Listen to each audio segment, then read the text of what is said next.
Welcome everyone to my new channel. আজকের আলোচনার বিষয় হচ্ছে রাইট ফর্ম অফ ভার্বস। খুবই গুরুত্বপূর্ণ। তোমরা যারা 2026 সালের এইচএসসি পরীক্ষার্থী, তোমাদের ইংরেজি দ্বিতীয় পত্রে কিন্তু রাইট ফর্ম অফ ভার্বস আছে।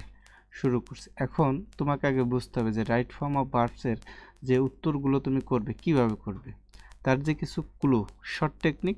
আজকের ভিডিওটাই হচ্ছে সেই শর্ট টেকনিকের উপরে। যেমন কোনো সেন্টেন্সে যদি always, often, sometimes, everyday, daily, regularly, usually, normally, occasionally, generally এর যে কোনো একটা থাকে, অবশ্যই সেটা কী হবে? Present indefinite tense. এখন এই প্রেজেন্ট ইনডেফিনিট টেন্সের কিন্তু একটা সুবিধা আছে। কীরকম?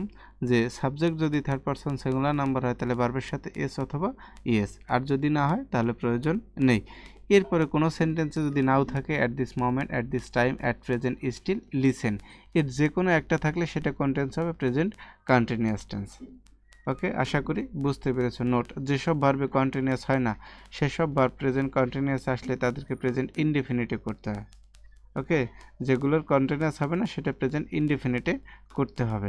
যেমন দেখো, হি বিলিভস মি নাও, এই নাও থাকা সত্ত্বেও, কারণ এখানে বলা আছে যে নাও থাকলে প্রেজেন্ট কন্টিনিউয়াস টেন্স হয়, কিন্তু যেসব ভার্বের কন্টিনিউয়াস হয় না, যেমন এই বিলিভের সাথে আমাদের আইএনজি যোগ হয় না, এই কারণে এটাকে কিসে করতে হবে? প্রেজেন্ট ইনডেফিনিট টেন্সে। আর আমরা জানি প্রেজেন্ট ইনডেফিনিট টেন্সের সাবজেক্ট যদি থার্ড পারসন সিঙ্গুলার নাম্বার হয় তাহলে ভার্বের সাথে এস অথবা ইএস। এই যে হি আছে এই কারণে এখানে কি যুক্ত হয়েছে? এস যুক্ত হয়েছে।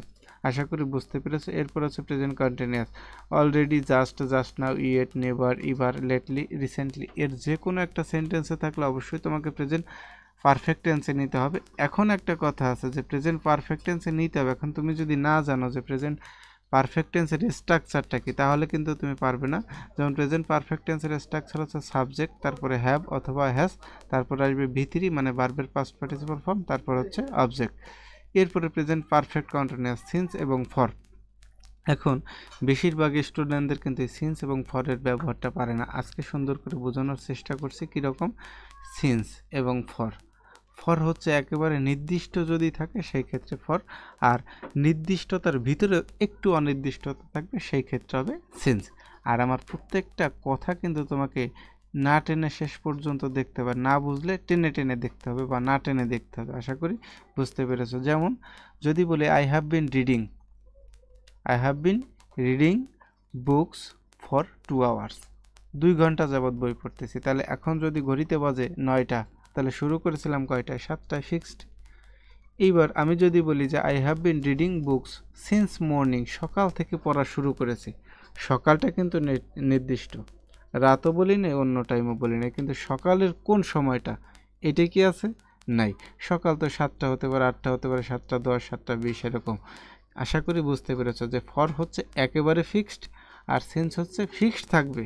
সকাল ফিক্সড আছে, বিকাল ফিক্সড আছে, আসলে ওর যে কোন টাইমটা শুরু হয়েছে এইটা কিন্তু ফিক্সড থাকবে না। এই কারণে নির্দিষ্টতার ভিতরেও অনির্দিষ্টতা, ওই সকাল নির্দিষ্টতা আর টাইমটা অনির্দিষ্টতা। আশা করি বুঝতে পেরেছে। এরপর হচ্ছে যে yesterday, last night, last week, last month, last year, অর্থাৎ লাস্ট কথাটা যদি থাকে, ago, long since, the day before yesterday, the previous day, once, এগুলোর যে কোনো একটা থাকলে সেন্টেন্সটা কী হবে? Past indefinite tense.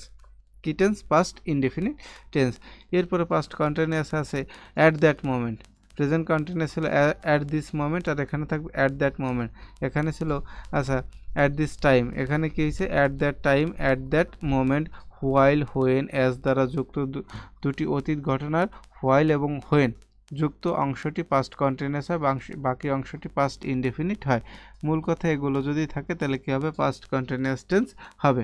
এখন একটা কথা আছে যে হোয়াইলের পরে যদি কোনো গ্যাপ থাকে সেখানে ভার্বের সাথে কী হবে? আইএনজি যোগ। আর হোয়াইলের পরে যদি কোনো কিছু থাকার পরে গ্যাপ থাকে সেটা কিসে করতে হবে? Past continuous tense. অবশ্যই পাস্ট কন্টিনিউয়াস। পাস্ট পারফেক্ট হচ্ছে কি? বিফোর এবং আফটার। এখন একেবারে সহজভাবে বুঝাই দিই যে বিফোরের পূর্বে এবং আফটারের পরে পাস্ট পারফেক্ট টেন্স হয়। তাহলে এক পাশে যদি পাস্ট পারফেক্ট টেন্স হয়, অপোজিট পাশেও পাস্ট ইনডেফিনিট। শেষ। আমি আবার বলছি যে বিফোরের পূর্বে এবং আফটারের পরে পাস্ট পারফেক্ট টেন্স হয়। তাহলে বিফোরের পূর্বে যদি পাস্ট পারফেক্ট হয় তাহলে বিফোরের পরে পাস্ট ইনডেফিনিট। এবার আফটারের পরে পাস্ট পারফেক্ট হয় তাহলে আফটারের পরে পাস্ট পারফেক্ট হলে আফটারের আগে কী হবে? Past indefinite. এটাই হচ্ছে rule. Future indefinite tomorrow, next day, next week, next month, next year, the following day, next কথাটা থাকলে সেটা ফিউচার ইনডেফিনিট টেন্সে যাবে। যদি কোনো সেন্টেন্সের কোনো একটা থাকে অবশ্যই সেটা ফিউচার ইনডেফিনিটে যাবে। বাই দিস টাইম এটা যদি থাকে তাহলে ফিউচার পারফেক্ট টেন্স। আশা করি এই রাইট ফর্ম অফ ভার্বস বুঝতে পেরেছো। আমি পর্যায়ক্রমে আরও ক্লাস নেব তোমাদের, যারা তোমরা 2026 সালের পরীক্ষার্থী অবশ্যই সাথে থাকবে। শুধুমাত্র ইংরেজিতে না, আমার আইসিটি আর একটা চ্যানেল আছে, সেটা হচ্ছে বাবুল আইসিটি ক্লাস, সেখানেও তোমরা আইসিটি দেখে নিতে পারো। আর এই আমার এই চ্যানেলটিতে সব কিছুর ভিডিও আপলোড করা হবে পর্যায়ক্রমে। ধন্যবাদ সকলকে।